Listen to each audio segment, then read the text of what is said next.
El sentido común, libro de Thomas Paine, del origen y designio del gobierno general, con unas breves observaciones sobre la Constitución inglesa. Algunos escritores han confundido de tal modo la sociedad con el gobierno, que hacen muy poca o casi ninguna distinción entre ambas cosas, cuando no solamente son diferentes entre sí, sino que tienen también distinto origen. La sociedad es el resultado de nuestras necesidades y el gobierno el de nuestras iniquidades. La primera promueve nuestra felicidad positivamente, uniendo nuestras afecciones, y el segundo negativamente, restringiendo nuestros vicios. La una activa el trato de los hombres, el otro cría las distinciones.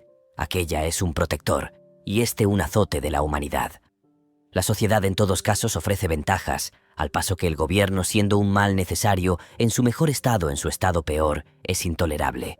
Porque cuando nosotros sufrimos o estamos expuestos por causa del gobierno a las mismas miserias que podíamos experimentar sin él, nuestras calamidades se aumentan con la reflexión de que hemos causado nuestros padecimientos por los mismos medios con que pretendíamos evitarlos. El gobierno es como el vestido, la divisa de la inocencia perdida. Los palacios de los reyes están edificados sobre las ruinas del paraíso. Si el hombre obedeciera uniformemente los impulsos de la recta conciencia, no necesitaría de otro legislador. Pero no siendo esto así, le es necesario sacrificar una parte de su propiedad para proveer a la seguridad y protección de las otras, siguiendo el dictamen de la prudencia, que le aconseja en este caso escoger de dos males el menor. Por tanto, siendo la seguridad el verdadero objeto y fin de los gobiernos, es consecuencia clara que será preferible a todas aquella forma de gobierno que pueda garantirnos tan inapreciable bien con el menor gravamen posible. Para adquirir una clara y exacta idea del objeto del gobierno, supongamos un pequeño número de personas establecidas en un lugar apartado y desprendido del resto de la tierra. Ellas representarán entonces a los primeros pobladores de un país o del mundo. En este estado de natural libertad, la sociedad será su primer pensamiento. 1000 motivos inducirán a ello. Las fuerzas de un hombre son tan desiguales a sus necesidades y su espíritu tan incapaz de una perpetua soledad, que muy pronto se verá obligado a solicitar la asistencia y ayuda de otro que recíprocamente necesitará lo mismo de él en igualdad de circunstancias. 4 o 5 individuos así reunidos podrán edificar una mediana choza en medio de un desierto, pero un hombre solo emplearía casi toda en vida en esta faena. Cuando éste ya hubiese cortado la madera, no podría levantarla ni transportarla a su antojo. El hambre, entretanto, le obligaría a dejar su trabajo y sus diversas necesidades les llamarían a diferentes tareas. Las enfermedades y las desgracias serían para él todas mortales, porque, aunque ni unas ni otras fuesen graves en realidad, le inhabilitarían con todo para vivir y le reducirían a un estado que más bien se puede llamar de muerte que de vida. La necesidad, pues, reuniría en sociedad a estos primeros pobladores, los que permaneciendo siempre fieles a la virtud y a la justicia, vivirían felices sin el apoyo del gobierno, haciendo inútiles las obligaciones de la ley. Pero como la perfección solo se encuentra en el cielo, y los hombres son tan propensos al vicio, resultaría inevitablemente que a medida que fuesen superando las dificultades de la naturaleza, objeto de su unión, se irían desentendiendo de sus deberes y relajando los vínculos de recíproca benevolencia, hasta hallarse en la necesidad de establecer una forma de gobierno que supliese el defecto de virtudes morales. Un árbol les serviría de casa consistorial, bajo cuyas ramas podría juntarse la población entera para deliberar sobre los asuntos públicos. Es más que probable que sus primeras leyes tuviesen solamente el título de reglamentos, y que la única pena de su infracción sería la del descrédito público. En este primer parlamento, todos los hombres tendrían asiento por derecho natural, pero a medida que la sociedad fuese prosperando, los negocios públicos se irían aumentando igualmente. Los miembros de la comunidad se separarían con el aumento de la población, y la distancia sería un obstáculo para que en todas circunstancias se juntasen todos ellos como al principio, cuando su número era más pequeño, sus habitaciones más vecinas y sus negocios públicos de corta entidad. Entonces se conocería la ventaja de consentir en que la parte legislativa fuese dirigida por un número de individuos escogidos en todo el cuerpo, los cuales tuviesen el mismo interés que los restantes y obrasen del mismo modo que obraría el cuerpo todo si estuviese presente. Continuando el aumento de la población, sería necesario aumentar también el número de representantes, y para bien atender al interés de cada parte de la comunidad, se haría indispensable dividir el todo en partes proporcionales, encomendando a cada representante un número competente. La prudencia indicaría igualmente la necesidad de hacer frecuentes elecciones a fin de que los elegidos nunca pudiesen tener un interés diferente del de los electores, pues de este modo, pudiendo aquellos volver a entrar en la clase de estos, serían fieles al público por la imposibilidad de perpetuarse en el mando. Y como esta frecuente permuta debe establecer un interés igual entre todas las partes de la comunidad, éstas se sostendrían mutua y recíprocamente unidas. En esta unión es, pues, en lo que consiste la fuerza de un gobierno y la felicidad de los gobernados, no en el detestable nombre de rey. He aquí el origen y nacimiento del gobierno, que solo es necesario en el mundo a falta de virtudes morales. Su objeto y fin es la libertad y seguridad. Y estos principios de justicia, dictados por la naturaleza y confirmados por la razón, serán eternos, por más que una brillante y pomposa apariencia deslumbre un momento nuestros ojos, por más que la armonía lisonjee nuestro oído, que las preocupaciones extravíen nuestra voluntad y el interés particular ofusque nuestro entendimiento.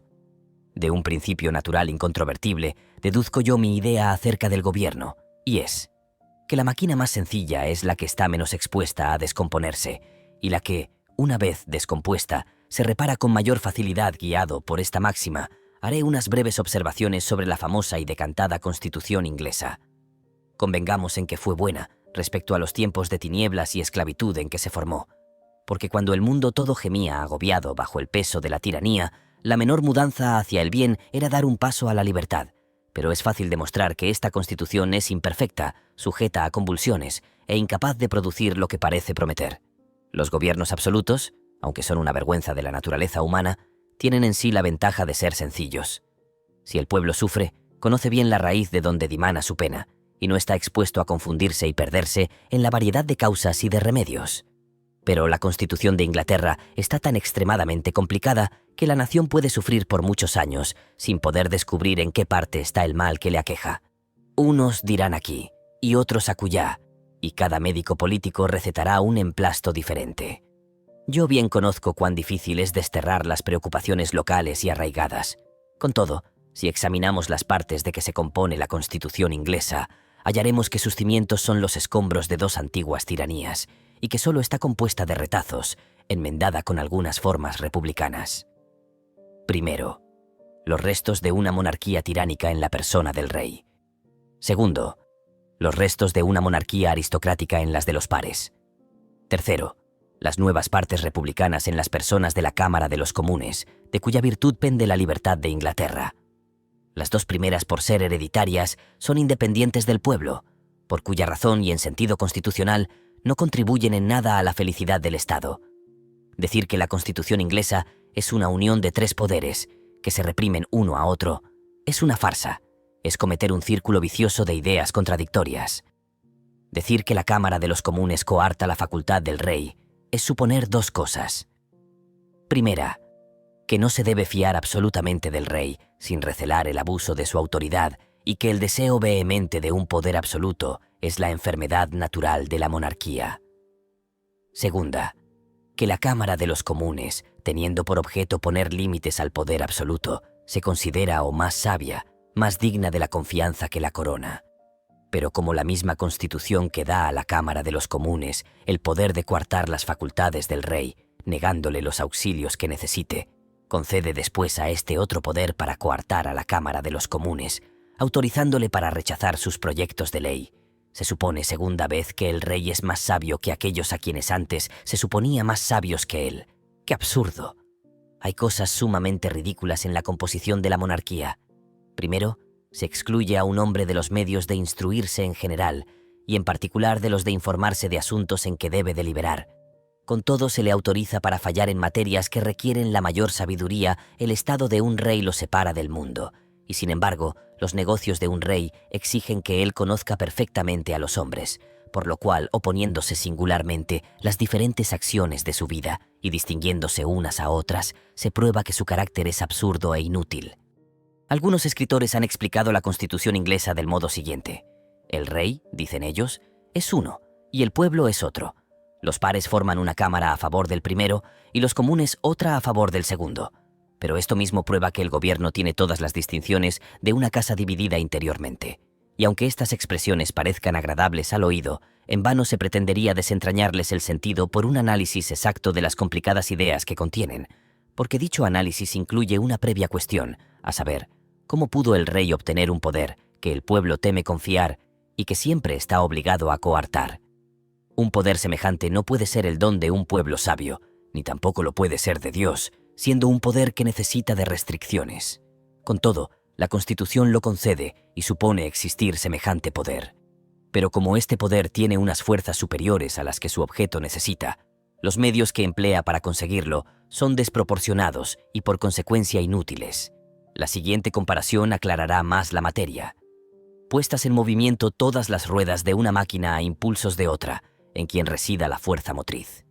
Aunque alguna o algunas de aquellas pueda estorbar, o como es la palabra, coartar la rapidez del movimiento de ésta, mientras no puedan detenerla, sus esfuerzos serán infructuosos.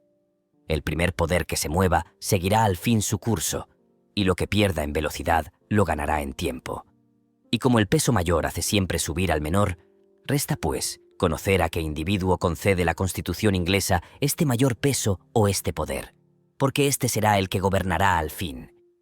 Es claro que la corona es esta parte opresiva en la Constitución inglesa, y también es evidente que tiene el mayor influjo y trascendental consecuencia por ser la única distribuidora de gracias, empleos y pensiones. Pues, aunque los ingleses fueron bastante sabios para cerrar la puerta a monarquía absoluta, fueron al mismo tiempo bastante locos para entregar la llave a la corona. La preocupación de los ingleses a favor de su gobierno por el rey, lores y comunes, nace más bien de un orgullo nacional que de la ilustrada razón. Los individuos gozan sin duda de mayor seguridad en Inglaterra que en ningún otro país, pero la voluntad del rey es una ley tan suprema en la Gran Bretaña como en Francia, con esta diferencia que, en vez de emanar directamente de su boca, es anunciada al pueblo bajo la formidable forma de un decreto del Parlamento. La desgraciada suerte de Carlos I ha hecho reyes más sutiles, pero no más justos. Dejando, pues, a un lado todo el orgullo y preocupación nacional a favor del sistema inglés, la pura verdad es que, si la corona no es tan opresiva en Inglaterra como en Francia, se debe a la constitución individual de aquellos naturales más bien que a la de su gobierno. Es indispensable en este tiempo hacer un análisis de los errores constitucionales en la forma del gobierno inglés, porque así como nosotros nunca estamos en aptitud de hacer justicia a otros, mientras continuamos bajo el influjo de un partido dominante, así también somos incapaces de hacérnosla a nosotros mismos, mientras estamos dominados de una ciega pasión. Y así, también, como un hombre aficionado a mujeres prostituidas es incapaz de conocer la felicidad que promete una esposa virtuosa. Así, una preocupación a favor de la constitución podrida de un gobierno nos inhabilita para distinguir y juzgar el mérito de otra buena. 2. De la monarquía y sucesión hereditaria.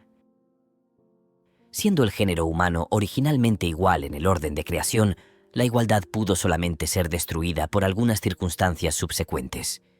Las distinciones de rico y pobre pueden muy bien existir sin recurrir a los duros y disonantes nombres de opresión y avaricia.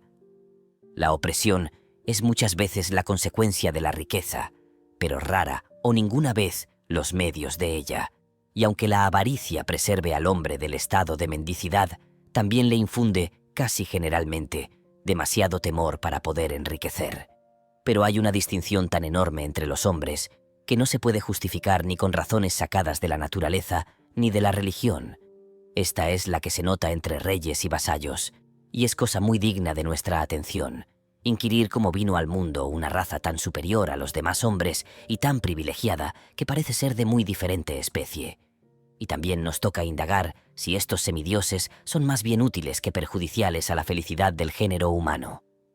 En los tiempos primitivos del mundo, según la cronología de la Sagrada Escritura, no había reyes, y por consiguiente tampoco había guerras. El orgullo de los reyes ha sumergido a la especie humana en un abismo de tinieblas y confusión. La Holanda sin rey ha gozado más paz en ese último siglo que ningún otro gobierno monárquico de la Europa. La antigüedad nos presenta a los patriarcas gozando en los campos de una felicidad pura, que desaparece cuando llegamos a la historia de la monarquía judaica. El gobierno de reyes fue primeramente introducido en el mundo por los paganos, cuya imitación lo adoptaron los hijos de Israel, ¿Ha sido esta la invención más feliz del diablo para promover la idolatría? Los paganos tributaban honores divinos a sus difuntos reyes, y el mundo cristiano ha perfeccionado el plan de esclavitud, divinizando en vida a los suyos. ¿Cuán impío es el título de Sacra Real Majestad aplicado a un insecto que en medio de su esplendor se está deshaciendo en polvo? En la teoría de la igualdad de derechos no se puede justificar la elevación de un hombre a un grado tan superior a los demás, ni tampoco puede defenderse con la autoridad de la Escritura, porque la voluntad del Todopoderoso desaprueba el gobierno de los reyes, como consta del profeta Samuel y de Gedeón. Todas las sentencias de la Sagrada Escritura contra los reyes han sido maliciosamente interpretadas a favor de los gobiernos monárquicos, y esto debe fijar la atención de los países cuyo gobierno esté todavía por formarse. Dar al César lo que es del César es el texto de la Sagrada Escritura que más se repite en las cortes, y este no es muy favorable al gobierno monárquico, porque los judíos, cuando obtuvieron esta respuesta, estaban sin rey y solamente sujetos al pueblo romano, gobernado entonces por una república que había jurado odio eterno a los reyes desde la expulsión de los tarquinos. Según la cronología de Moisés, los judíos vinieron a pedir un rey cerca de 3000 años después de la creación. Hasta entonces su forma de gobierno, excepto en los casos extraordinarios en que intervenía el Altísimo, era una especie de república administrada por un juez y los ancianos de las tribus. Ellos no tenían reyes, y se reputaba un crimen reconocer bajo este título a otro que al Señor de los ejércitos. Así, cuando se reflexiona sobre el homenaje idólatra que se tributa a las personas de los reyes, no es de extrañar que el Todopoderoso, siempre celoso de sus honores, desapruebe una forma de gobierno que con tanta impiedad usurpa las prerrogativas de la divinidad. La monarquía se considera en la Escritura como uno de aquellos pecados de los judíos, por el cual se declaró contra ellos una maldición reservada. La historia de este hecho es digna de toda atención. Estando los hijos de Israel oprimidos por los madianitas, marcharon contra ellos con un pequeño ejército bajo el mando de Gedeón, y la victoria, por interposición del Altísimo, se declaró a su favor. Los judíos, orgullosos del triunfo, y atribuyéndolo a los talentos de Gideón, intentaron hacerlo rey diciéndole: «Gobierna sobre nosotros, tú y tus hijos, y los hijos de tus hijos». Este fue el mayor absurdo. No solamente le ofrecieron sin reino, sino también un reino hereditario. Pero Gedeón, con una piedad propia de su alma, respondió: «Yo no gobernaré sobre vosotros, ni mis hijos tampoco gobernarán sobre vosotros. El Señor gobernará sobre vosotros». Estas palabras no necesitan de más explicación. Gedeón no rehúsa el honor, pero niega en ellos el derecho de dárselo, y lejos de tributarles expresivas acciones de gracias, les reprende en el estilo sublime de un profeta su desafecto e ingratitud a su legítimo soberano, el Rey de los cielos. 130 años después, incurrieron por segunda vez en el mismo error. No se puede concebir la extremada inclinación de los judíos a las costumbres idólatras de los paganos. Tomando una vez por pretexto la mala conducta de los hijos de Samuel, que estaban encargados de algunos negocios seglares, fueron a casa de aquel venerable profeta y comenzaron a decirle a gritos: «Bien ves, que eres ya viejo y que tus hijos no andan en tus caminos. Establécenos un rey que nos juzgue, como lo tienen también todas las naciones». Y nosotros observaremos aquí de paso que sus razones eran malas en cuanto a que ellos pudiesen ser como las otras naciones, es decir, como los paganos, cuando por el contrario su verdadera gloria consistía en parecerse a ellos lo menos posible.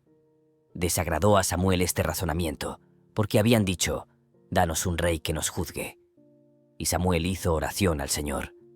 Y el Señor dijo a Samuel: «Oye la voz del pueblo en todo lo que te dicen, porque no te han desechado a ti, sino a mí, para que no reine sobre ellos.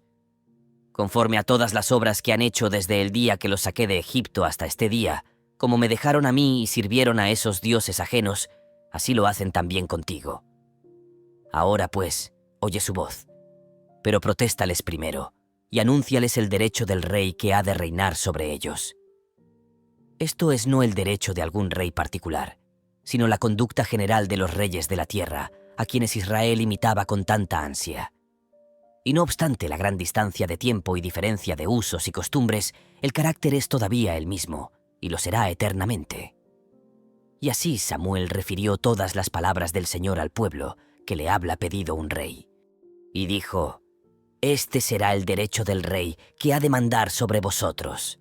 Tomará a vuestros hijos y los pondrá en sus carros, y los hará sus guardias de a caballo, y que corran delante de sus coches. Esta descripción conviene exactamente con el uso del día en las cortes de los reyes.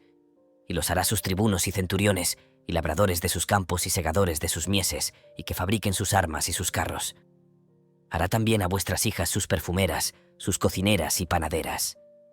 Esto hace alusión al lujo y lujuria de los reyes. Tomará asimismo lo mejor de vuestros campos, y viñas y olivares, y lo dará a sus siervos. Y diezmará vuestras mieses y los esquilmos de las viñas, para darlo a sus eunucos y criados. Por esto se deja ver que el cohecho, corrupción y favoritismo son los vicios dominantes de los reyes. Tomará también vuestros siervos y siervas, y mozos más robustos, y vuestros asnos, y los aplicará a su labor. Diezmará asimismo vuestros rebaños, y vosotros seréis sus siervos. Y clamaréis aquel día, a causa de vuestro rey, que os habéis elegido. Y no os oirá el Señor en aquel día, porque pediste tener un rey. Esta es la razón por que continúa la monarquía. Ni el carácter de los pocos reyes buenos que ha habido después santifica el título, ni borra la criminalidad del origen. La alta alabanza dada a David no es como a rey, sino como a hombre grato al Señor. Mas el pueblo no quiso dar oídos a las razones de Samuel, sino que dijeron: No, no, porque rey habrá sobre nosotros. Y nosotros seremos también como todas las gentes, y nos juzgará nuestro rey, y saldrá delante de nosotros, y peleará por nosotros nuestras guerras.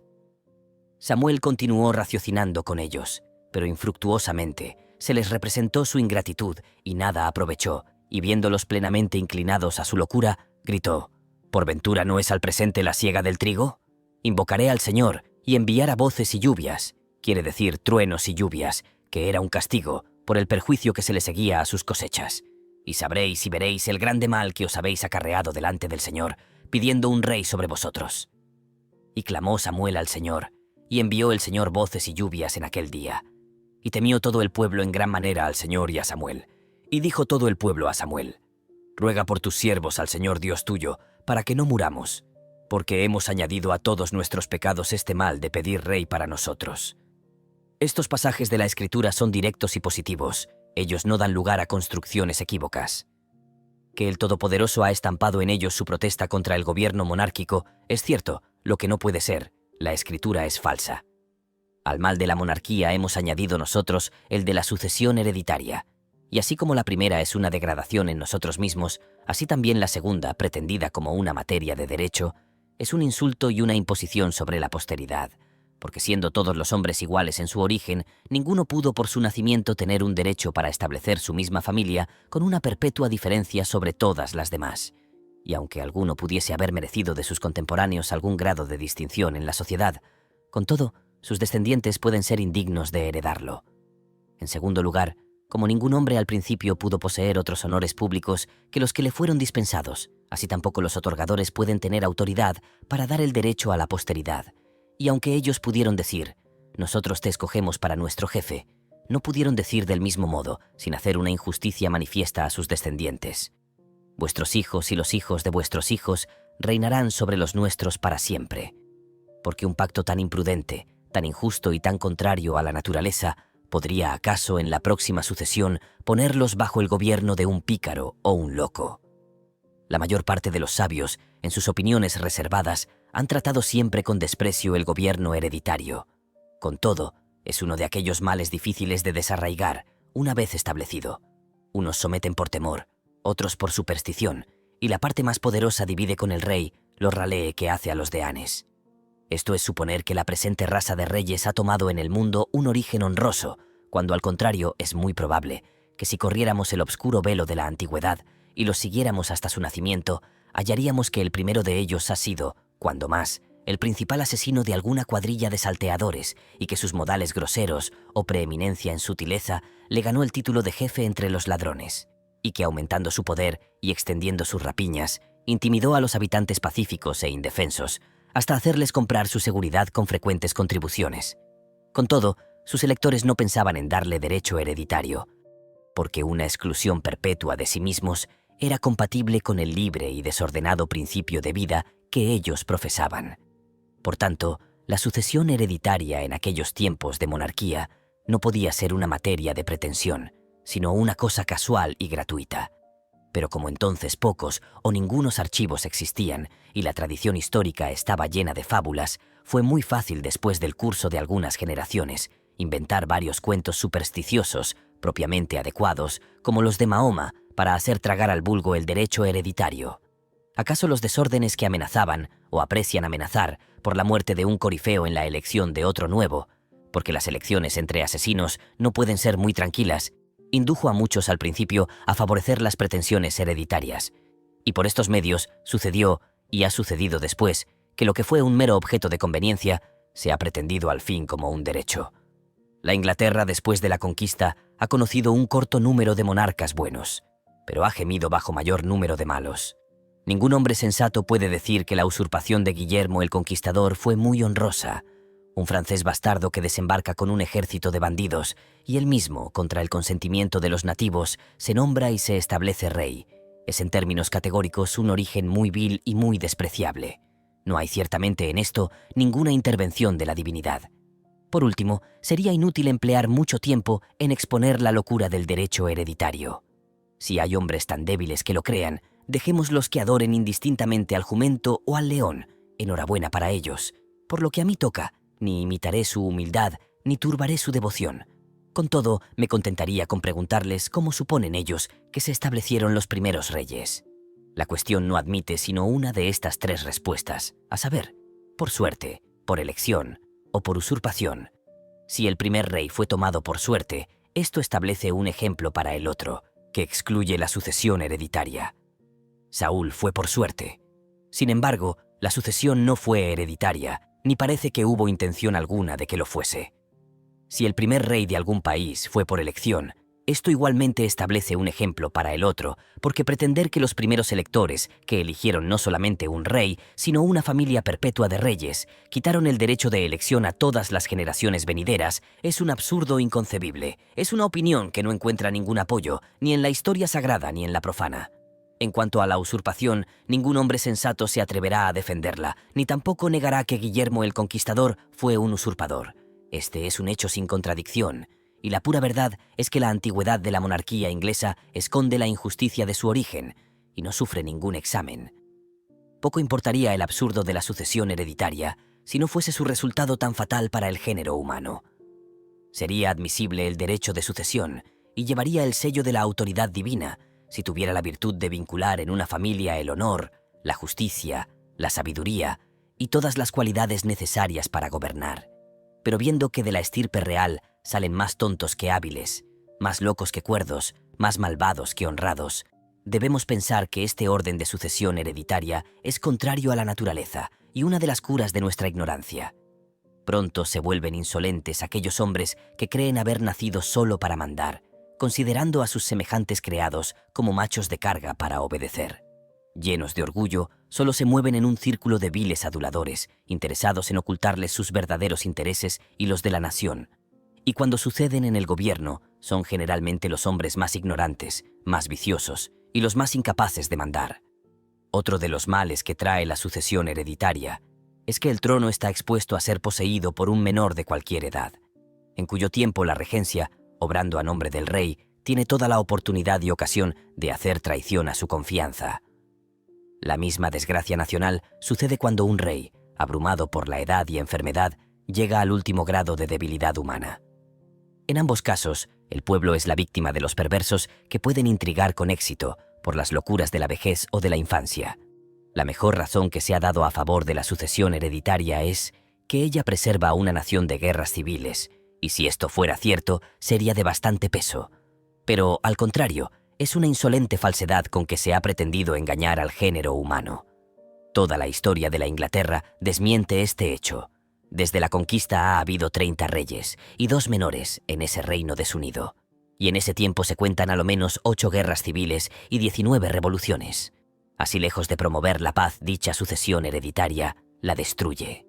La Inglaterra fue por muchos años el sangriento teatro de la guerra por sostener la monarquía y sucesión hereditaria entre las competencias de la Casa de York y Lancaster.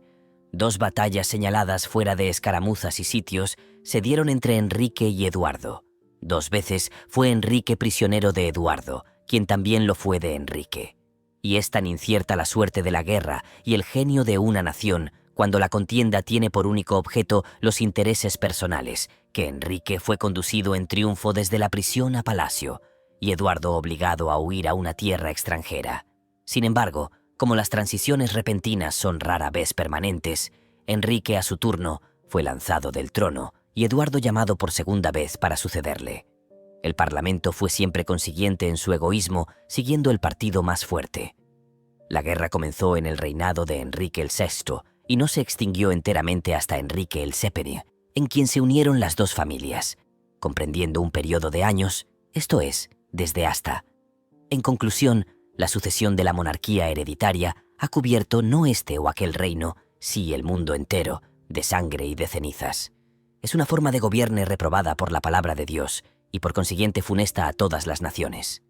Si fuéramos a averiguar los asuntos y negocios de un rey, y en muchos países no tienen ninguno, veríamos que todos, después de haber disipado su vida sin ventaja ninguna para la nación, consumidos de fastidio, cansados de la vil adulación de una corte prostituida, se retiran de la escena, cediendo su lugar a un sucesor que sigue el mismo orden de inutilidad. En las monarquías absolutas, el peso de los negocios civiles y militares recae sobre el rey. Los hijos de Israel en sus pretensiones alegaban esta razón. Y nos juzgará nuestro rey, saldrá delante de nosotros y peleará por nosotros nuestras guerras. Pero en los países en donde hay constitución, en donde el ministerio despacha todos los negocios, en donde el rey no puede ser rey ni general, como en Inglaterra, sería muy difícil saber cuáles son sus indispensables razones en beneficio del pueblo. Mientras más se acerque un gobierno al sistema de república, menos tiene que hacer un rey. Es bastante difícil encontrar un nombre propio para el gobierno de Inglaterra. William Meredith lo llama república, pero es indigno de este nombre desde que el corrompido influjo de la corona se ha valido de los mismos empleos y gracias para pervertir a los representantes de la Cámara de los Comunes, única parte republicana. El gobierno de Inglaterra es casi tan monárquico como el de Francia o el de España, pero gustan los hombres disputar sobre palabras sin entenderlas. Los ingleses fundan su gloria en la parte republicana y en su constitución, y no en la monárquica. Su libertad depende de su representación en la Cámara de los Comunes, y faltándole a esta la virtud republicana, debe necesariamente ser esclava de la nación. La Constitución inglesa está muy debilitada y debe por necesidad perecer dentro de poco tiempo, porque la parte monárquica ha emponzoñado la republicana y porque la corona se ha apoderado de todo el influjo de la Cámara de los Culmines. En Inglaterra un rey no tiene más que hacer que declarar la guerra y proveer los empleos, lo que es en términos más claros, empobrecer la nación y meterla en la confusión. Hermosa ocupación en verdad, para que se le den 4 millones de duros de renta anual y que se le rindan en este inundo honores divinos. Un hombre honrado e industrioso es más útil a la sociedad y más grato a los ojos de Dios que todos los asesinos coronados que han vivido hasta ahora. 3. Disertación sobre los primeros principios del gobierno. No hay para el hombre asunto más interesante que el del gobierno. Su seguridad, sea rico o pobre, y su prosperidad están íntimamente unidas a él. Por tanto, es de su interés, y aún de su deber, el procurarse algunos conocimientos de sus principios y de su aplicación. Todas las ciencias y las artes, aunque imperfectamente conocidas al principio, se han ido estudiando, adelantando y llevándose a lo que llamamos perfección, por un trabajo progresivo de las generaciones que se han sucedido, pero la ciencia del gobierno se ha quedado atrás. Nada se ha adelantado en el conocimiento de sus principios y muy poco se ha perfeccionado su práctica hada, la época de la Revolución Americana. En todas las partes de Europa continúa las mismas formas y sistemas que se establecieron en los tiempos remotos de la ignorancia, y su antigüedad tiene fuerza de principio. Está rigurosamente prohibido el investigar su origen o por qué derecho existen. Si se preguntase la razón, la respuesta sería bien fácil. Los gobiernos están establecidos sobre principios falsos y emplean después todo su poder en ocultarlo. No obstante el misterio en que ha estado envuelta la ciencia del gobierno con el objeto de esclavizar, robar y engañar al género humano, es de todas las cosas la menos misteriosa y la más fácil de ser entendida. La más corta capacidad hallará el hilo de este laberinto si comienza sus investigaciones desde un punto cierto. todas las ciencias y las artes tienen un punto o alfabeto en que comienza el estudio de ellas, y con cuya asistencia se facilitan sus progresos. El mismo método debe observarse con respecto a la ciencia del gobierno. En lugar, pues, de embarazar al principio el problema con las numerosas subdivisiones en que están clasificadas las diferentes formas de gobierno, cuáles son la aristocracia, oligarquía, monarquía, etc., el mejor método será comenzar por divisiones que pueden llamarse primarias, o por aquellas en las cuales se hayan comprendidas todas las varias subdivisiones de que es capaz. Las divisiones primarias son solamente dos. Primera, gobierno por elección y representación. Segunda, gobierno por sucesión hereditaria. Todas las diferentes formas de gobierno, por numerosas y diversificadas que sean, están clasificadas bajo una u otra de estas divisiones primarias, porque ellas están o en el sistema de representación o en el de sucesión hereditaria. En cuanto a esta forma equívoca que se llama gobierno mixto, cual fue el último de Holanda y es el presente de Inglaterra, no debe hacer alguna excepción la regla general, porque sus partes, consideradas separadamente, son o representativas o hereditarias.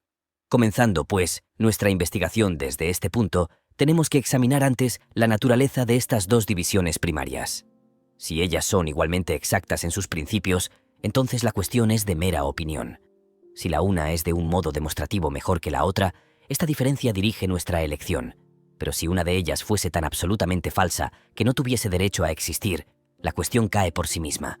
Porque en una concurrencia en que debe ser aceptada precisamente una de las dos, la negativa probada en la una viene a ser una afirmativa para la otra. Las revoluciones que se van extendiendo ahora en el mundo tienen su origen en la indagación de los derechos del hombre, y la presente guerra es un conflicto entre el sistema representativo, fundado en los derechos del pueblo, y el hereditario, fundado en la usurpación. Las voces de monarquía, estado real y aristocracia por sí no significan nada. El sistema hereditario, si continuase, sería siempre el mismo o peor bajo de cualquier otro título. Las revoluciones del día tienen un carácter muy pronunciado, por fundarse todas en el sistema del gobierno representativo en oposición al hereditario. Ninguna otra distinción abraza más completamente sus principios. Habiendo expuesto las divisiones primarias de todo gobierno con la posible generalidad, procedo en primer lugar al examen del sistema hereditario, porque tiene la primacía con respecto al tiempo. El sistema representativo es la invención del mundo moderno, y no cabe la menor duda, a lo menos según mi opinión, en que no hay un problema de Euclides más matemáticamente exacto que el de no tener el gobierno hereditario derecho alguno para existir. Por tanto, cuando nosotros quitamos a algún hombre, algún rey, el ejercicio del poder hereditario, le quitamos lo que él nunca ha tenido derecho de poseer, y para lo cual ninguna ley o costumbre pudo ni podrá jamás darle algún título de posesión. Los argumentos que se han empleado hasta ahora contra el sistema hereditario han sido principalmente fundados sobre su absurdidad e incompetencia para el presupuesto fin de todo gobierno.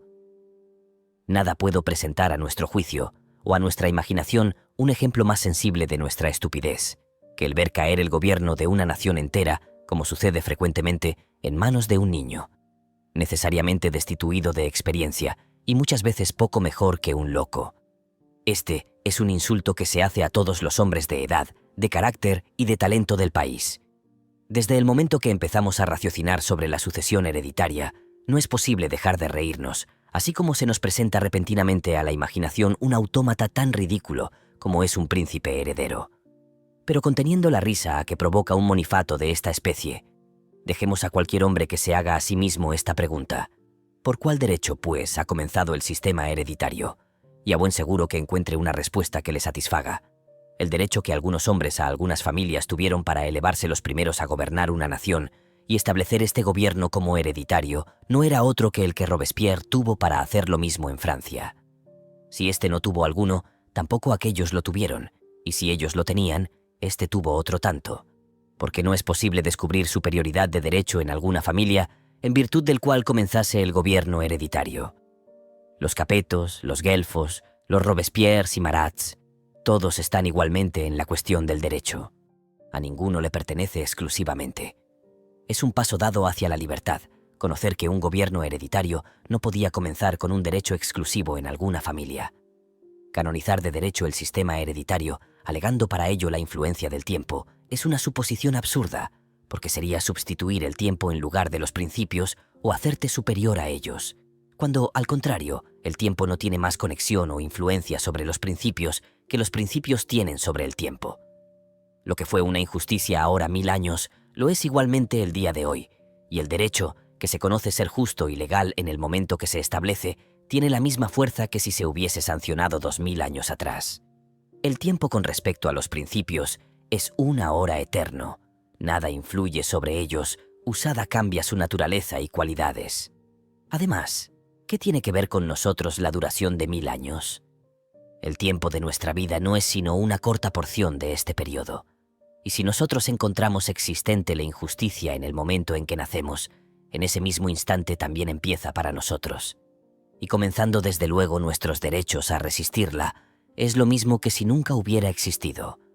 Siendo así que el gobierno hereditario no podía establecerse con un derecho natural en alguna familia, ni derivar alguno del tiempo después de establecido, solo nos resta examinar si lo tiene alguna nación, para convertirlo en lo que se llama ley, como ha sucedido en Inglaterra. Yo digo que no, y que toda ley o constitución hecha con este fin es una traición contra los derechos de los menores de la nación de aquel tiempo en que se hace y contra los de las generaciones subsecuentes. Hablaré sobre cada uno de estos casos. Primeramente, de los menores y del tiempo en que se hace una ley semejante, y en segundo lugar, de las generaciones que han de suceder.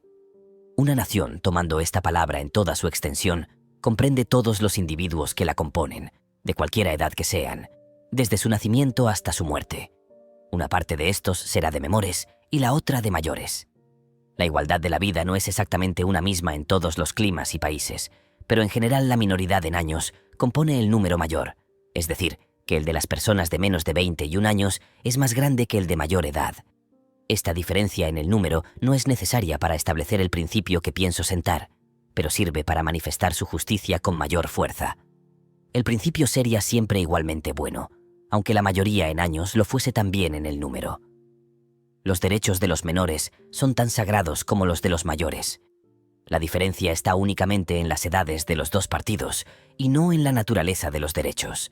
Estos siempre son los mismos y deben preservarse inmunes para la herencia de aquellos cuando lleguen a mayor edad.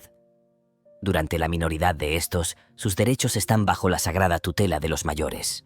Los unos no pueden renunciarlos, ni los otros pueden disponer de ellos, y por consiguiente aquella parte de mayores que forma por aquel momento las leyes de una nación, gobierna por pocos años a aquellos que aún son menores y los deben reemplazar. Y no tiene ni puede tener derecho para establecer una ley erigiendo un gobierno hereditario o, para hablar más claramente, una sucesión hereditaria de gobernadores. Porque estableciendo semejante ley, cometen el atentado de privar a todos los menores de la nación de la herencia de sus derechos antes de que lleguen a la mayor edad y subyugarlos a un sistema de gobierno al cual durante su menor edad no podían ni asentir ni contradecir. Por tanto, si la ley trata de prevenirse contra el privilegio que tiene esta parte de la nación de ejercer sus derechos en llegando a la edad competente, como lo habría ejecutado estando habilitada por sus años al tiempo de establecerse, entonces, innegablemente, debe considerarse como una ley cuyo único objeto es el de quitar o anular los derechos de todos los individuos de la nación que se encuentran en la menor edad cuando se establece. Por consiguiente, no hubo derecho para establecer una ley semejante.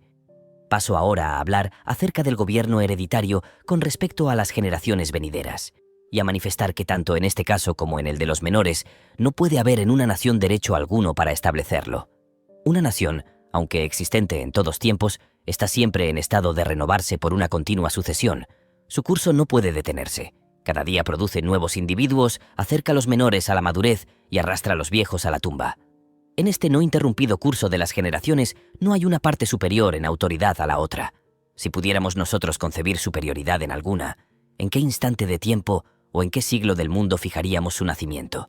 ¿A qué causa la atribuiríamos? ¿Por qué evidencia la probaríamos? ¿Por qué criterio la conoceríamos? Una sola reflexión nos enseñará que nuestros antepasados no fueron durante su vida, sino como nosotros, unos censatarios en el gran feudo de los derechos. El absoluto señorío de estos, ni ellos lo tuvieron, ni lo tenemos nosotros. Pertenece a la entera familia de los hombres en todas las edades. Pensar de otro modo es pensar o como esclavos, o como tiranos, como esclavos, porque creemos que alguna de las generaciones pasadas tuvo autoridad para obligarnos, y como tiranos porque creemos tenerla para obligar a las que nos han de suceder. No me parece fuera de propósito procurar definir lo que deba entenderse por una generación y en qué sentido se usa aquí de esta palabra. Como que es un término natural, su significación es bastante clara. El padre, el hijo y el nieto son distintas generaciones, pero cuando hablamos de una generación, describiendo las personas en quienes reside la autoridad legal, como distinta de otra con respecto a las personas que han de suceder, deben ser comprendidas en ella todas aquellas que son mayores de 21 años en aquel tiempo. Y una generación de esta especie continuará en la autoridad entre los 14 y 21 años, esto es, hasta que el número de menores que habrá llegado a esta edad sea más grande que el resto que haya quedado de la estirpe precedente. Por ejemplo, si la Francia, en este o en algún otro momento, contiene 24 millones de almas, 12 millones serán de hombres y los otros de mujeres.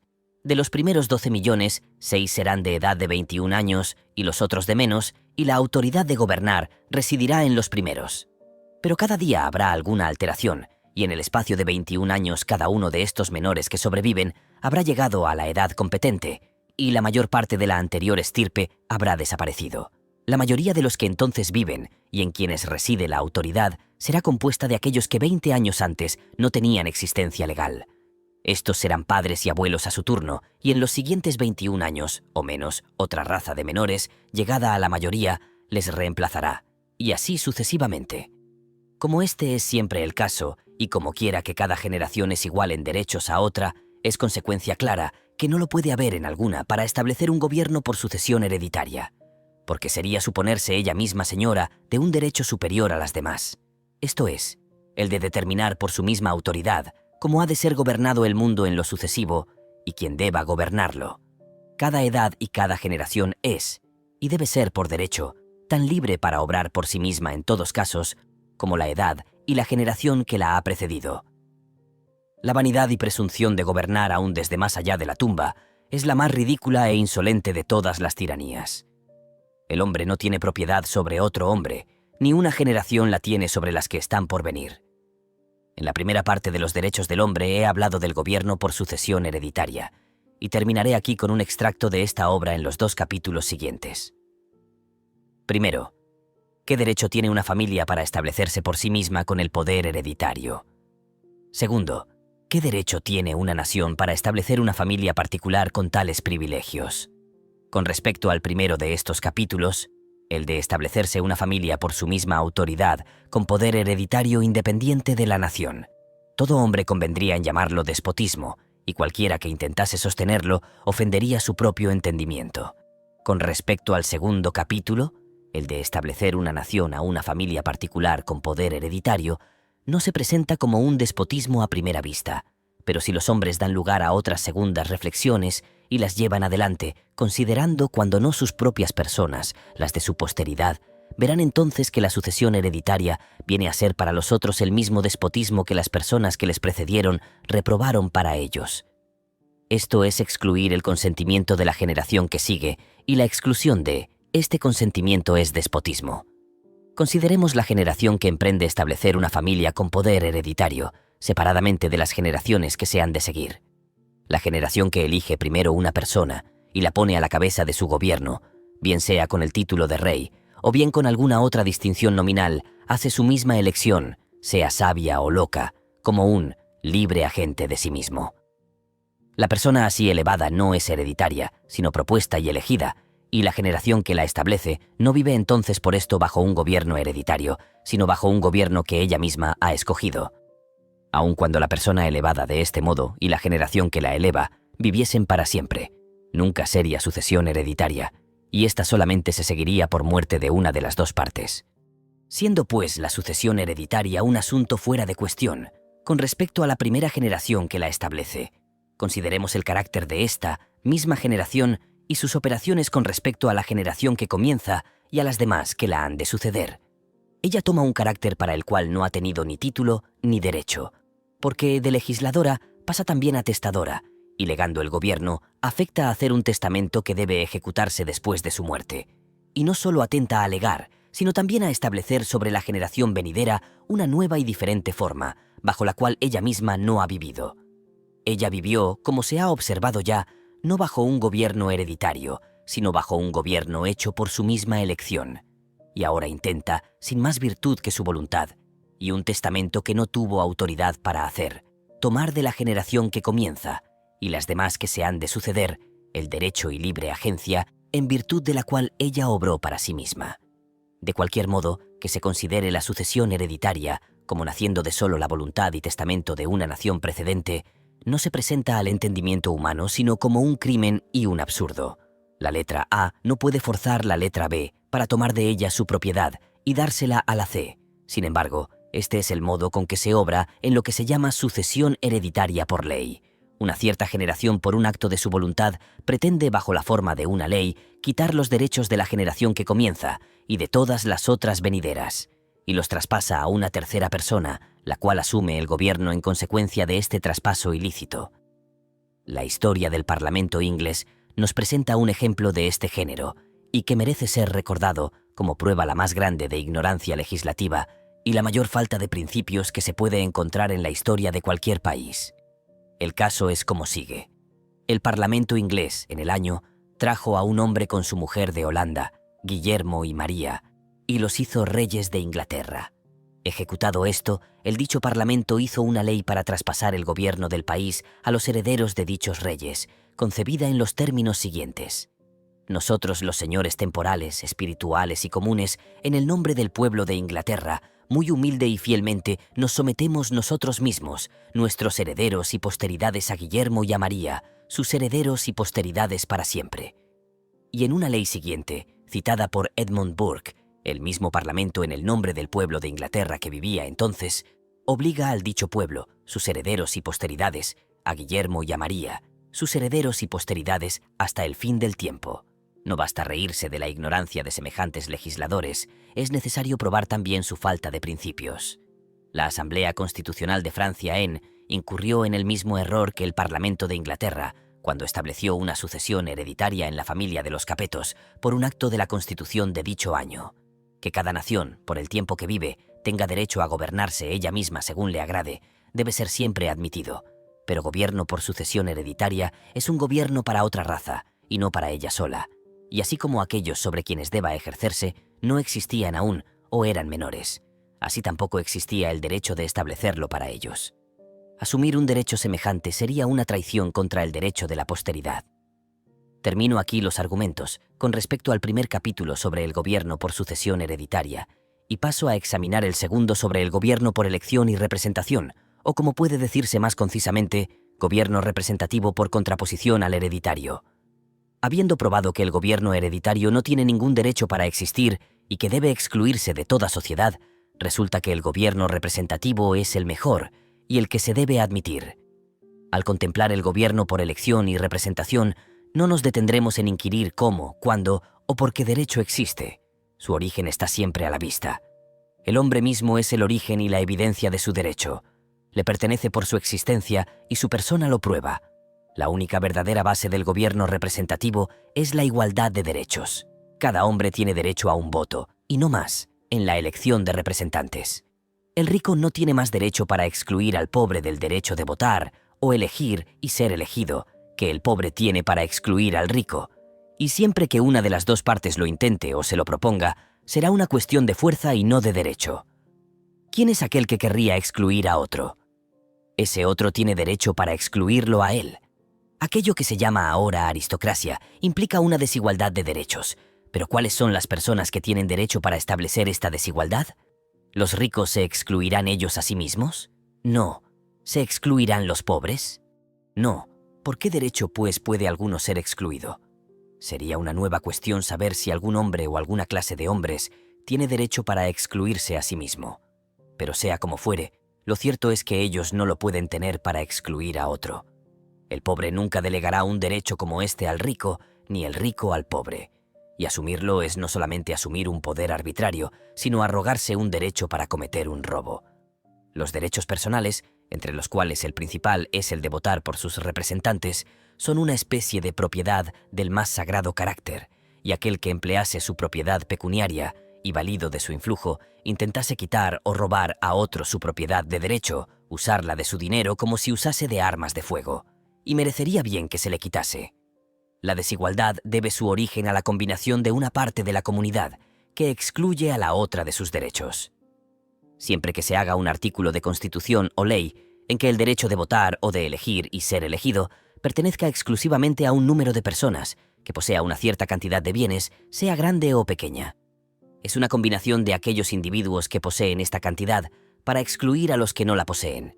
Es revestirse de autoridad ellos mismos y considerarse como parte superior de la sociedad para la exclusión de los demás. Siempre debe considerarse como concedido u otorgado que aquellos que se oponen a la igualdad de derechos nunca quieren que la exclusión tenga lugar con respecto a ellos. Y bajo de este aspecto, se presenta la aristocracia como un objeto de risa. Esta vanidad tan lisonjera está sostenida por otra idea no menos interesada, y es que los que se oponen conciben bien que hacen un juego seguro, en que pueden tener la suerte de ganar sin el menor riesgo de perder, que de cualquier manera el principio de igualdad los incluye, y que, si no pueden obtener más derechos que las personas a quienes se oponen y quieren excluir, ellos no habrán perdido nada. Esta opinión ha sido ya fatal a muchos miles, que no contentos con la igualdad de derechos, han solicitado más, hasta que lo han perdido todo, y han experimentado sobre sí mismos la degradante desigualdad que procuraban establecer sobre los otros. De cualquier modo que se considere, es peligroso e impolítico, muchas veces ridículo y siempre injusto, fundar en la riqueza el derecho de votar. Si la suma o cantidad de bienes de los sujetos en quienes deba recaer el derecho es considerable, será excluir la mayoría del pueblo y unirla en un interés común contra el gobierno y contra aquellos que lo sostienen. Y como quiera que el poder está siempre en la mayoría, ésta puede muy bien destruir un gobierno semejante y sus apoyos en el momento que quiera. Si para evitar este peligro se fija como regla para el derecho una pequeña suma de bienes, esto mismo hace la libertad despreciable, por ponerla en competencia con unas cosas accidentales e insignificantes. Cuando una yegua pariese por fortuna un potro o una mala que valiese la suma estipulada, diese a su dueño el derecho de votar, muriendo se lo quitase, ¿en quién existiría el origen del tal derecho? ¿Sería en el hombre o en la mula? Cuando nosotros consideramos cuántos medios hay de adquirir bienes sin mérito y de perderlos por desgracia, rechazamos la idea de elegir la riqueza por base de los derechos. Pero la parte más ofensiva en este caso es que esta exclusión del derecho de votar indica una nota de infamia en el carácter moral de las personas excluidas, y esto es cabalmente lo que ninguna parte de la comunidad tiene derecho a pronunciar contra la otra. Ninguna circunstancia exterior puede justificarla. La riqueza no es prueba de carácter moral, ni la pobreza de falta de él. Por el contrario, la riqueza es las más veces la evidencia presuntiva de la maldad, y la pobreza la evidencia negativa de la inocencia. Por tanto, pues, si los bienes, sean pocos o muchos, se consideran como una regla para la preferencia, también deben tener parte en la consideración los medios que se han practicado para adquirirlos. La única razón en que puede fundarse con justicia la exclusión del derecho de votar sería el imponerla en lugar de castigo corporal por un cierto tiempo a aquellos que se propusiesen quitar este derecho a los otros. El derecho de votar por sus representantes es el derecho primario, por el cual son protegidos todos los demás derechos. Quitar este a un hombre es reducirlo al estado de la esclavitud, por cuanto ésta consiste únicamente en estar sujeto a la voluntad de otro, y aquel que no tiene voto en la elección de sus representantes se halla en este caso. La proposición, pues, de quitarle sus fueros a alguna clase de hombres es tan criminal como la de quitarle su propiedad. Cuando nosotros hablamos del derecho, es necesario unir a esta palabra la idea del deber. Derecho viene a ser un deber por reciprocidad. El derecho de que un hombre goza le impone la obligación de garantírselo a otro. Aquel que viola esta obligación incurre justamente en la pena de confiscación de derecho. La fuerza y seguridad permanente de un gobierno es proporcionada al número del pueblo que se interesa en sostenerle. La verdadera y mejor política, pues, debe ser interesar el todo por la igualdad de derechos, porque el peligro se origina de las exclusiones. Es posible excluir los hombres del derecho de votar, pero es imposible excluirlos del de rebelarse contra esta exclusión, y cuando se les priva violentamente de todos los otros derechos, el de la rebelión viene a ser perfecto y justo. Mientras que los hombres podían estar persuadidos de que ellos no tenían derechos, o que éstos pertenecían a una cierta clase, o que el gobierno era una cosa que existía por un derecho en sí mismo, no era difícil gobernarlos por la autoridad. La ignorancia en que se les tenía y la superstición en que se les instruía proveía los medios de hacerlo. Pero cuando la ignorancia ha desaparecido, y la superstición con ella, cuando perciben el engaño en que han estado, cuando reflexionan que el cultivador y el fabricante son los medios primordiales de todas las riquezas que existen en el mundo, aún más allá de lo que produce espontáneamente la naturaleza. Cuando comienzan a sentir sus consecuencias por su utilidad y sus derechos como miembros de la sociedad, no es posible entonces gobernarlos más largo tiempo como antes. El fraude, una vez descubierto, no puede ya repetirse. Intentarlo es provocar la risa o promover una total destrucción. Que la propiedad será siempre desigual, es cierto. La industria, la superioridad de talentos, la destreza de manejo, la estrenada frugalidad, las oportunidades felices, o lo contrario a todas estas causas, el tedio de ellas, producirán siempre este efecto sin tener que recurrir a los duros y disonantes nombres de avaricia y de opresión. Y fuera de esto, hay hombres que, aunque no desprecian las riquezas, no se humillarán a la bajeza de los medios de adquirirlas, ni se incomodarán con el cuidado de ellas más de lo que exigen sus necesidades o su independencia. Mientras que en otros hay un gran deseo de obtenerlas por todos los medios que no son reprensibles. Este es el único negocio de su vida, y lo siguen como podían seguir su religión. Todo lo que se requiere con respecto a los bienes de fortuna es obtenerlos con honradez, y no emplearlos criminalmente, pero ellos serán empleados con criminalidad, siempre que sirvan de regla para derechos de exclusión. En las instituciones que son puramente pecuniarias, como las de un banco o una compañía mercantil, los derechos de los miembros que componen la compañía son enteramente creados por la propiedad que ellos han puesto en ella. Y ningún otro del recio es representado en el gobierno de la compañía, sino los que se originan de la propiedad. Ni tiene este gobierno conocimiento de alguna otra cosa que de su propiedad. Pero el caso es del todo diferente con respecto a la institución o gobierno civil organizado bajo el sistema de representación. Un gobierno semejante tiene conocimiento sobre todas las cosas y sobre todos los hombres, como miembros de la sociedad nacional, bien tengan o no propiedad, y por tanto el principio requiere que todos dos hombres y todo género de derechos sean representados, y uno de ellos es, aunque no el más importante, el derecho de adquirir y disfrutar propiedades. La protección de la persona de un hombre es más sagrada que la protección de los bienes de fortuna, y además de esto, la facultad de hacer cualquier trabajo o servicio por medio del cual adquiera el alimento o mantenga su familia, entra en la naturaleza de propiedad. Esta facultad es una propiedad para él. La ha adquirido y es el objeto de su protección tanto como pueden ser para los otros sus bienes adquiridos por cualquier medio.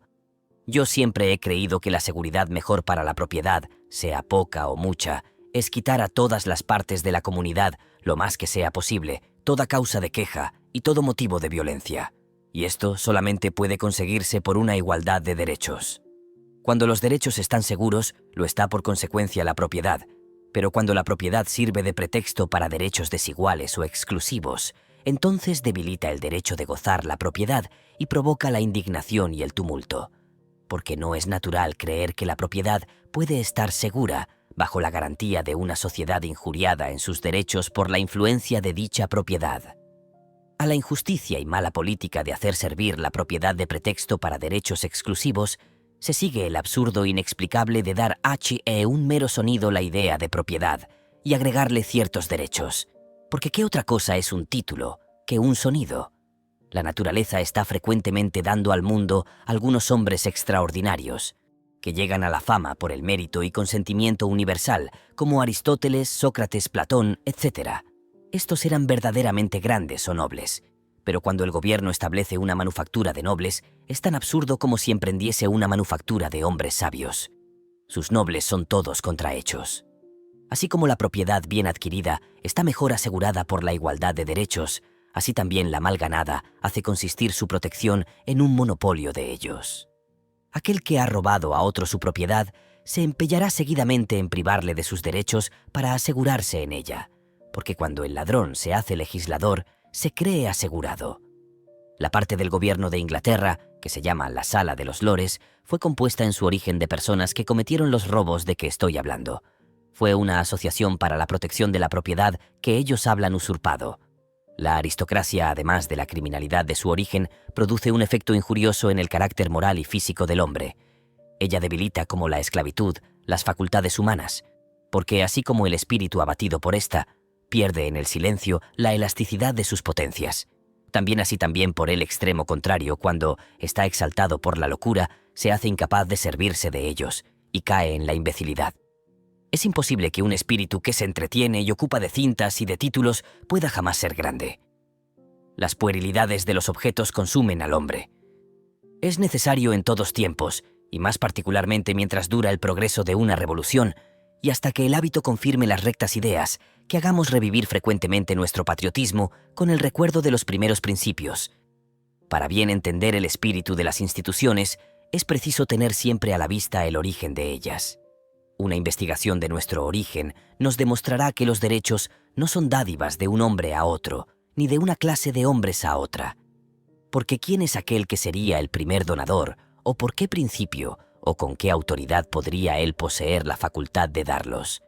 Una declaración de los derechos no es ni una creación, ni una donación de ellos, sino una manifestación del principio por el cual ellos existen, acompañada de un pormenor de lo que son en sí mismos. Porque cada derecho civil tiene uno natural por fundamento, que incluye el principio de una garantía recíproca de estos derechos, de un hombre para con otro.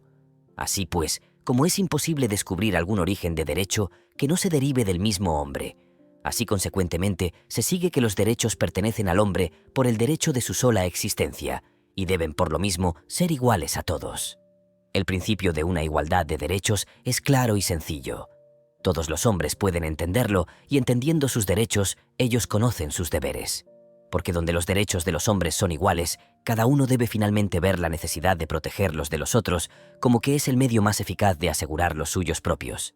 Pero si al formar una constitución nos apartamos del principio de la igualdad de derechos o intentamos alguna modificación en ellos, nos internamos en un laberinto de dificultades donde no encontraremos camino para salir.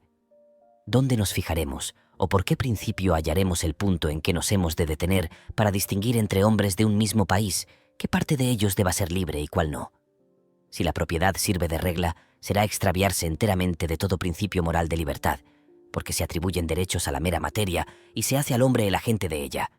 Es a más de esto presentar la propiedad como una manzana de discordia, y no solamente excitar, sino justificar una guerra contra ella. Porque yo sostengo el principio, que cuando se usa de la propiedad como de un instrumento para quitar sus derechos a aquellos que por una casualidad no la poseen, es usada para un fin ilegal, como serían las armas de fuego en un caso semejante. La naturaleza en su estado primitivo hizo a todos los hombres iguales en derechos, pero no en poder. El débil no puede protegerse a sí mismo contra el fuerte. Siendo este el caso, la institución de la sociedad civil tiene por objeto formar una ecuación de poderes que sean paralelos y garantes de la igualdad de derechos. Las leyes de un país, cuando son hechas con propiedad, concurren a este fin. Todos los hombres para su protección se valen del brazo de la ley, como más fuerte que los suyos mismos, y por tanto, cada hombre tiene un derecho igual en la formación del gobierno y de las leyes que deben gobernarlo y juzgarlo. En los países y sociedades demasiado extensas, como en la América y Francia, cada individuo solo puede ejercer este poder por delegación, esto es, por elección y representación, y de aquí es que nace la institución del gobierno representativo. Hasta ahora me he limitado a las materias de principio solamente. Primero, que el gobierno hereditario no tiene derecho para existir, que no puede ser establecido por principio alguno de derecho, y que antes, por el contrario, es una violación de todos los principios. Segundo, que el gobierno por elección y representación tiene su origen en los derechos naturales y eterno del hombre, porque bien sea que el hombre fuese su mismo legislador, como lo sería en aquel primitivo estado de la naturaleza, o bien que ejerciese su porción de soberanía legislativa en su misma persona, como podría suceder en las pequeñas democracias, donde todos se pueden juntar para la formación de las leyes, por las cuales deben gobernarse.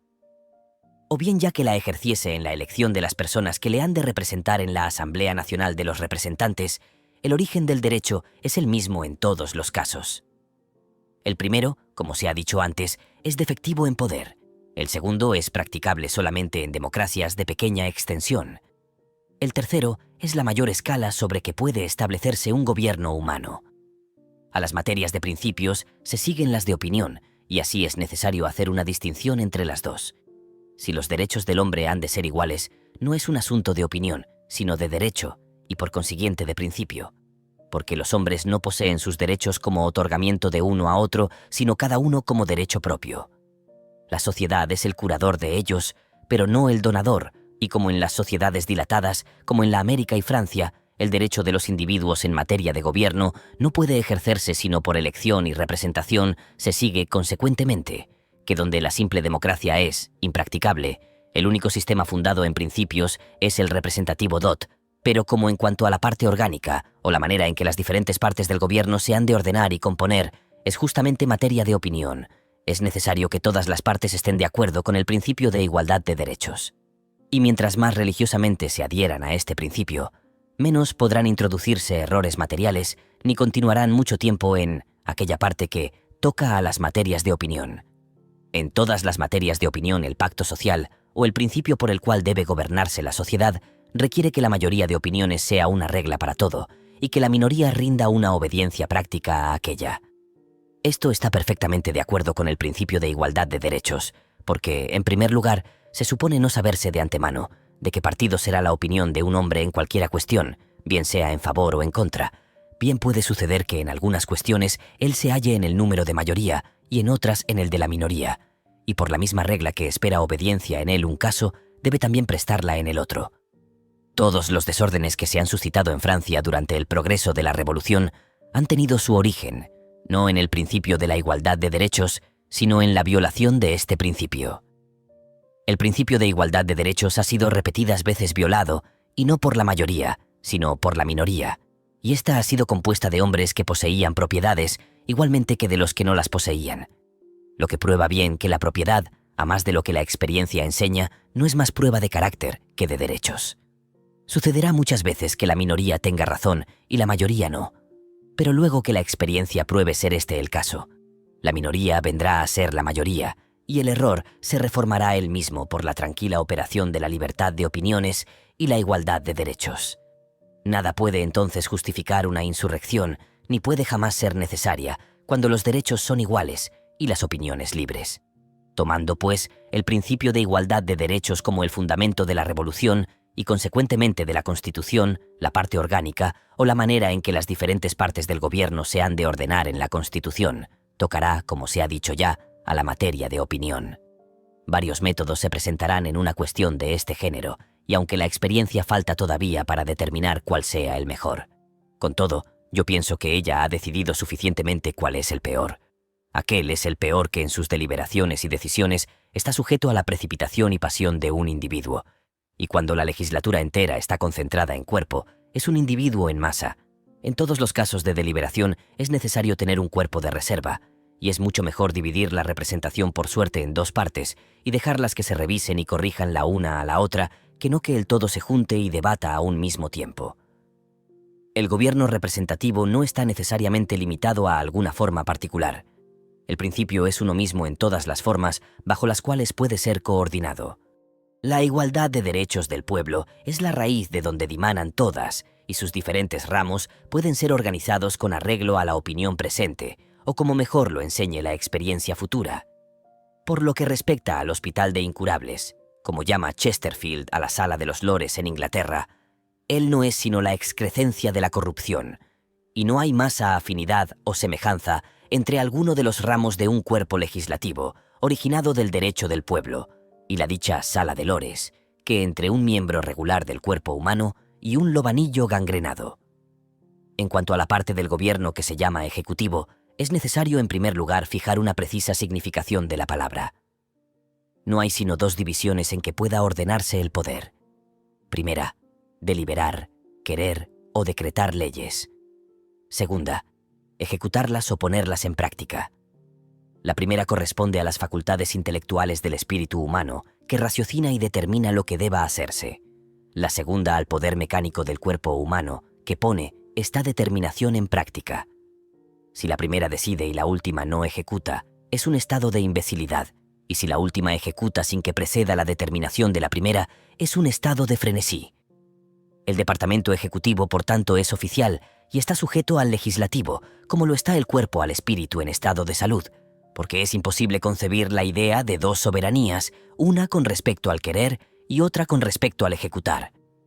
El ejecutivo no está revestido con el poder de deliberar si se ha de obrar o no. Él no tiene autoridad de discreción en el caso, porque no puede hacer otra cosa que lo que la ley decreta y está obligado a obrar con arreglo a ella. Y en esta consideración, El Ejecutivo está compuesto de todos los departamentos oficiales que ejecutan las leyes, entre los cuales tiene la primacía el que se llama Poder Judicial. Pero el género humano ha concebido la idea de que es necesario otro género de autoridad para velar sobre la ejecución de las leyes y cuidar de que sean fielmente ejecutadas. Y confundiendo esta autoridad superintendente con la reejecución oficial, nos encontramos embarazados acerca del término de poder ejecutivo. Todas las partes en el gobierno de los Estados Unidos de América que se llaman ejecutivo no son otras que las autoridades para velar en la ejecución de las leyes, y son tan independientes del legislativo que solamente lo conocen por las leyes y no pueden ser gobernadas o dirigidas por él por ningún otro medio. El modo con que esta autoridad superintendente deba ordenarse y organizarse es asunto de mera opinión. Algunos pueden preferir un método y otros otro, y en todos los casos en que se interesa la opinión solamente y no los principios, la mayoría de opiniones forma la regla para todos. Hay, sin embargo, algunas cosas que se pueden deducir por la razón y probar por la experiencia que sirven para guiar nuestra decisión en el caso. La una es no revestir jamás a ningún individuo de un poder extraordinario, porque además de ponerlo en la tentación de hacer mal uso de él, sería excitar una contienda y conmoción en el pueblo por aspirar al empleo. Y la otra es no poner un poder dilatado o duradero en las manos de algún número de individuos. Los inconvenientes que pueden suponerse para relevarlos con frecuencia son menos temibles que el peligro que se origina de una larga continuación en el oficio. Concluiré este discurso con ofrecer algunas observaciones sobre los medios de preservar la libertad, porque no es solamente necesario el que la establezcamos, sino también el que la conservemos. Es necesario, en primer lugar, que hagamos una distinción entre los medios que se han usado para destruir el despotismo, con el fin de preparar la vía al establecimiento de la libertad, y los que se han de usar después de destruido. Los medios de que se hace uso en el primer caso son justificados por la necesidad. Estos son generalmente las insurrecciones, porque mientras el gobierno establecido de despotismo continúa en algún país, casi no es posible que se pueda usar de otro. Es también cierto que al principio de una evolución, el Partido Revolucionario se permite a sí mismo el ejercicio del poder a su discreción, reglado más bien por las circunstancias que por los principios, porque nunca se establecería de otro modo la libertad, y si se estableciera, sería bien pronto trastornada. Nunca es de esperar que todos los hombres en una revolución hayan de mudar de opinión, era un mismo instante.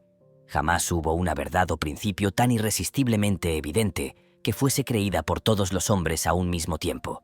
La razón y el tiempo deben cooperar uno con otro al establecimiento final de algún principio, y por tanto, aquellos que fueren convencidos los primeros no tienen derecho para perseguir a los otros en quienes la convicción obra más lentamente.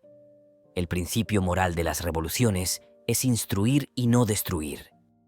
Si se hubiera establecido una constitución 2 años antes, como debió haberse hecho, se habrían prevenido, a mi parecer, las violencias que después han desolado la Francia e injuriado el carácter de la revolución. La nación habría tenido entonces un punto de reunión, y cada individuo habría conocido la senda que debería seguir en su conducta. Pero en vez de hacer esto, fue sustituido en su lugar un gobierno revolucionario, una forma sin ningún principio o autoridad. La virtud y el vicio dependían indistintamente de los acontecimientos, y lo que era patriotismo un día venía a ser traición al siguiente. Todo esto era consecuencia de la falta de una constitución, porque la naturaleza e intención de una constitución es prevenir el ser gobernado por partidos, estableciendo un principio común que limitará y gobernará el poder e impulso del partido y que dirá a todos los partidos: hasta aquí llegarás y no más. Pero a falta de una constitución, el hombre mira enteramente al partido, y en vez de gobernar los principios al partido, éste gobierna a los principios.